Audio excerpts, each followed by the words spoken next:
श्री स्वामी समर्थ. श्री स्वामी समर्थ. गुरुदेव, भगवंताने ज्या वेळेस अर्जुनाला गीता सांगितली त्यावेळेस अर्जुनाच्या मनाची अवस्था काय होती? स्वामी समर्थ. म्हणजे भगवद्गीतेतील अगदी मूळ विषय जो आहे त्या मूळ विषयालाच आपण हात घातलेला आहे. म्हणजे प्रश्न फार उत्तम आहे आपला. श्री स्वामी समर्थ. काय आहे की भगवंतांनी ज्या वेळेला अर्जुनाला गीता सांगितली ती जागा जी होती ती युद्धभूमी होती, जिथे संघर्ष होतो. जीवन मरणाचा प्रश्न असतो. जो जिंकतो तो समोरच्याला पराजित करतो.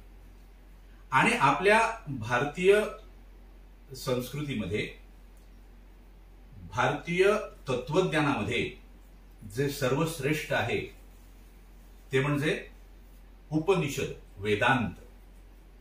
वेदांत जे आहे, उपनिषद जी आहेत ती गुरु आणि शिष्य या संवादामध्ये हिमालयाच्या गिरीकंदामध्ये बसून तो संवाद झालेला आहे.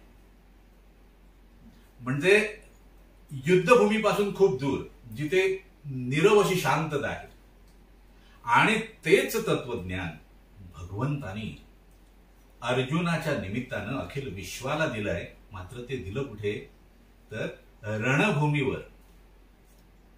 आणि जे युद्ध चाललं होतं, ज्याला आपण महायुद्ध असं म्हणतो, महाभारताचं महायुद्ध, भगवंताने गीता सांगताना मध्येच अर्जुनाला सांगितलंय.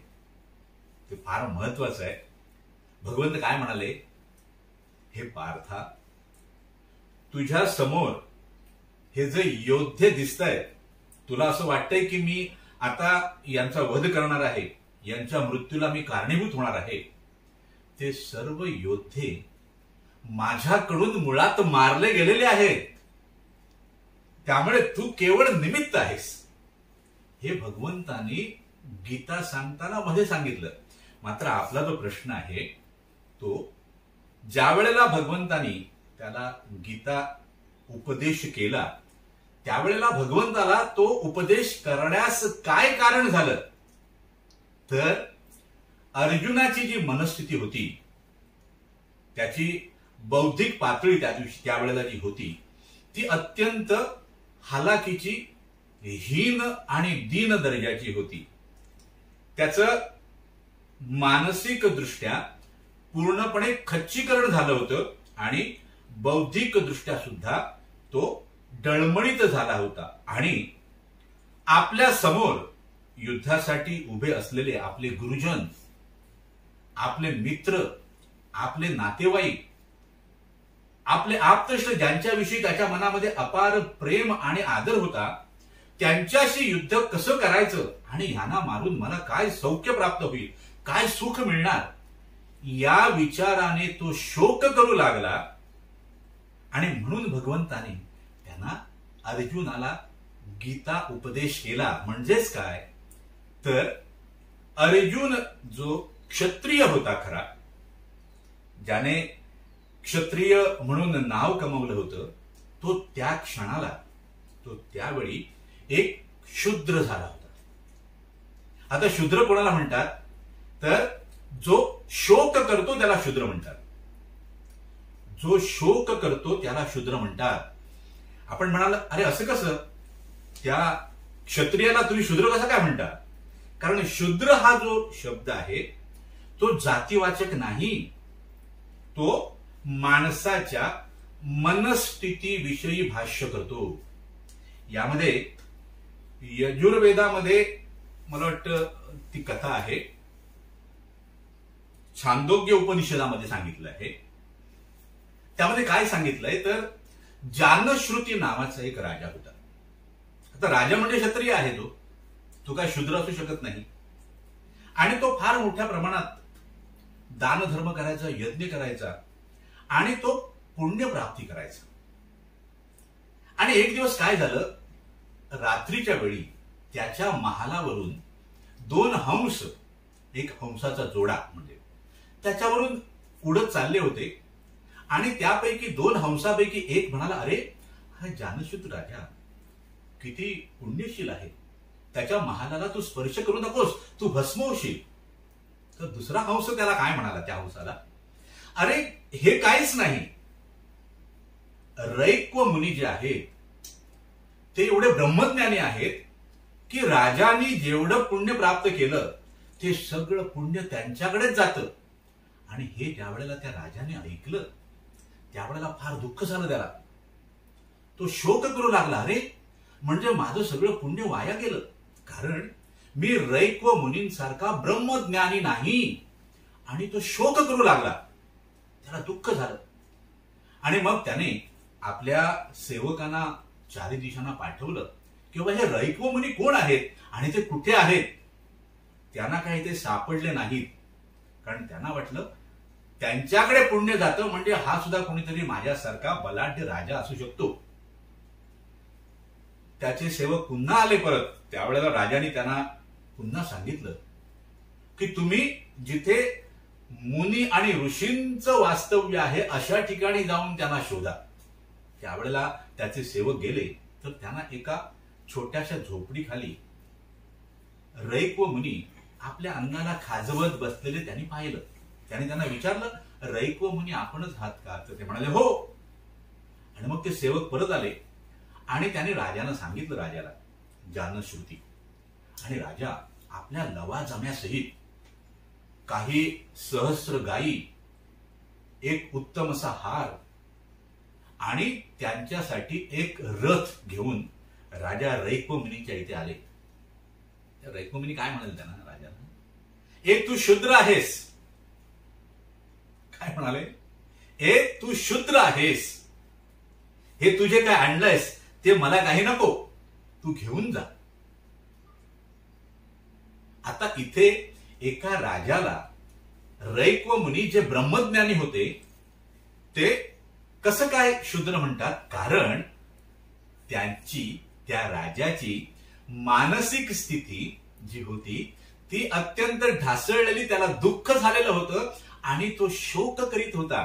म्हणून शूद्र कोण आहे, जर एखादा जीव मग तो कुठल्याही वर्णाचा असू दे, तो जर शोक करीत राहिला तर त्याची ती स्थिती जी आहे ती शूद्र स्थिती आहे. आणि म्हणून भगवंतानी ज्या वेळेला अर्जुनाला हे गीतेचा उपदेश केला म्हणजे तत्वज्ञान सांगितलं, त्यावेळेला त्या अर्जुनाची स्थिती एका शूद्रासारखीच होती. तो शूद्रत्वाला प्राप्त झाला होता आणि मग शूद्रत्वाला प्राप्त झाला तर हा युद्ध करू शकत नाही. म्हणून भगवंतानी अर्जुनाला त्या शूद्रत्वातून बाहेर काढून क्षत्रित्वाकडे घेऊन जाण्यासाठी हा केलेला एक उपक्रम आहे, ज्याच्यातून शूद्र सुद्धा क्षत्रिय होऊ शकतो. भगवंताला काय सांगायचंय, नुसताच उपदेश करायचा नाही, तर भगवंताला हे सांगायचं आहे की अरे जो शूद्र मनोवृत्तीचा जीव आहे तो सुद्धा योद्धा होऊ शकतो, क्षत्रिय होऊ शकतो. कारण चातुर्वर्णाची निर्मिती भगवंताने म्हटलंय की मीच केली आहे. चातुर्वर्णम मया सृष्टम गुणकर्म विभागशः. जे या गोष्टीला जाणतात ते फक्त या श्लोकातला अर्धा भाग सांगतात. काय, चातुर्वर्णम मया सृष्टम म्हणजे चातुर्वर्णाची निर्मिती मी केली असं भगवंत सांगतो. मात्र ती कशाच्या आधारावर केली हे सांगितलं जात नाही. गुण आणि कर्माच्या आधारावर, ज्या जीवाच्या ठाई जसे गुण आहेत आणि त्या गुणानुसार तो जसा वर्ततो म्हणजे कर्म करतो, त्या गुण आणि कर्मानुसार त्या व्यक्तिगत जीवाची तो शूद्र आहे की अन्य आहे ही स्थिती ठरते. कारण शूद्र ही एक स्थिती आहे, ती जात नाही, असं आपलं श्री स्वामी समर्थ देवांच्या कृपेनं ठाम मत आहे. म्हणून अर्जुनाला जेव्हा भगवंतांनी गीता सांगितली त्यावेळेला तो शूद्र मनोवृत्तीमध्ये होता आणि त्याला त्याच्यातून बाहेर काढून उभं करून त्याला क्षत्रिय बनवण्यासाठी भगवंताने केलेला हा प्रपंच आहे आणि त्याला युद्धाला प्रवृत्त केलं. श्री स्वामी समर्थ. स्वामी समर्थ.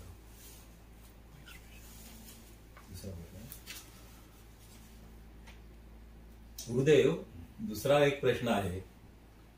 भगवंताला चातुर्वर्णाविषयी नेमकं काय म्हणायचं आहे आणि भगवंत वर्षभेद करतो का? वर्णभेद. चातुर्वर्णाविषयी मी आता आपल्याला सांगितलं. भगवंताने चातुर्वर्ण निर्माण केले असं तू म्हणाला भगवंत. मात्र भगवंताने पुढे हे सांगितलंय की जरी चातुर्वर्ण माझ्याकडूनच निर्मित झाले असले, जे गुण आणि कर्माच्या आधारावर आहेत, तरी सुद्धा त्याचा कर्ता मला समजू नकोस.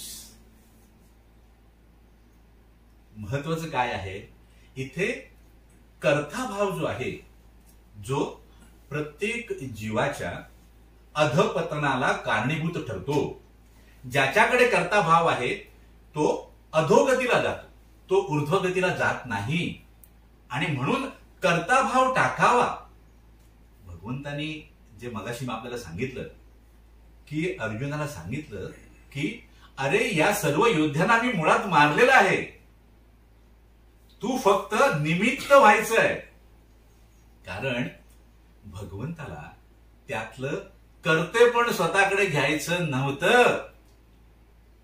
महाभारताचं महायुद्ध कोण लढलं आणि कोणी जिंकलं असा जर कोणी प्रश्न विचारला तर त्याचं स्पष्ट आणि सत्य उत्तर हे आहे की भगवान श्रीकृष्णच ते युद्ध लढले आणि भगवंतानीच ते युद्ध जिंकलंय. कारण भगवंताला दुष्ट प्रवृत्तींचा नाश करायचा होता.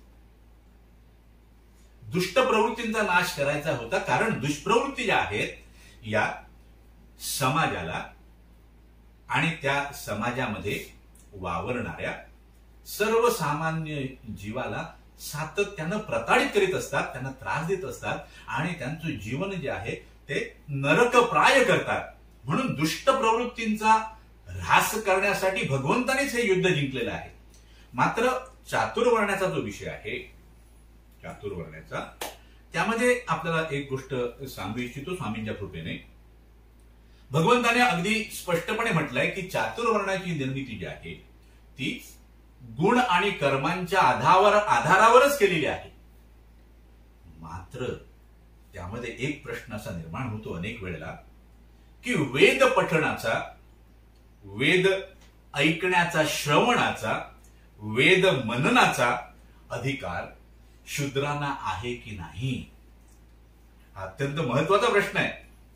तर यामध्ये यजुर्वेद 26:2 कुणी चेक करू शकता.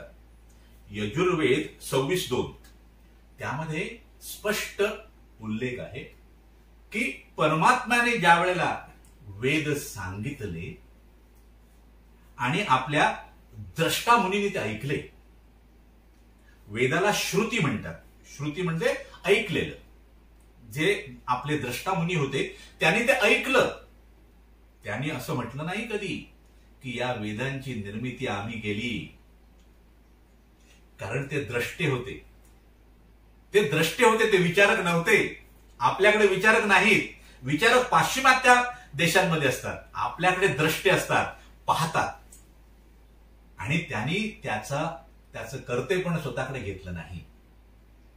त्या ऋषींना परमात्म्याने काय सांगितलंय की हे जे तत्वज्ञान जे आहे ते मी जसं आपल्याला सांगितलं आहे मनुष्य जातीच्या कल्याणासाठी, जसं मी आपल्याला सांगितलं आहे मनुष्य जन्माच्या कल्याणासाठी, तसंच आपणही सर्वांना सांगावं, कोणताही भेदाभेद न करता.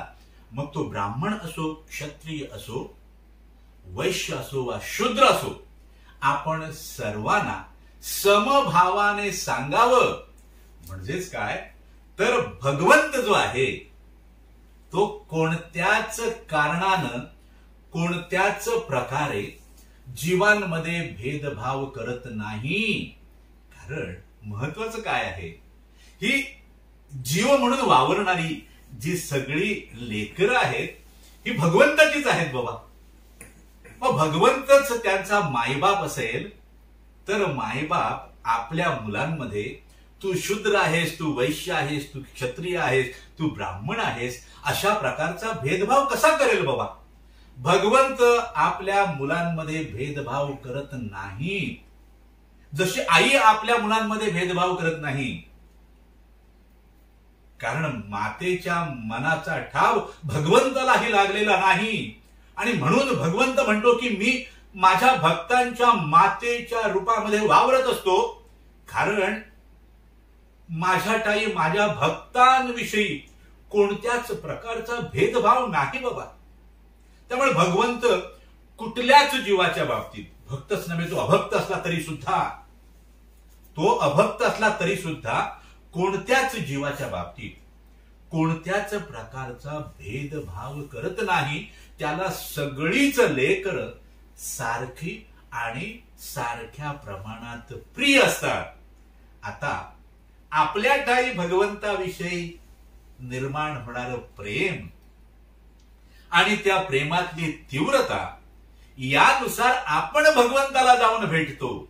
तो सदैव आपल्या लेकरांसाठी उभाच आहे बाबा. तो कोणत्याच प्रकारे भेदभाव करत नाही.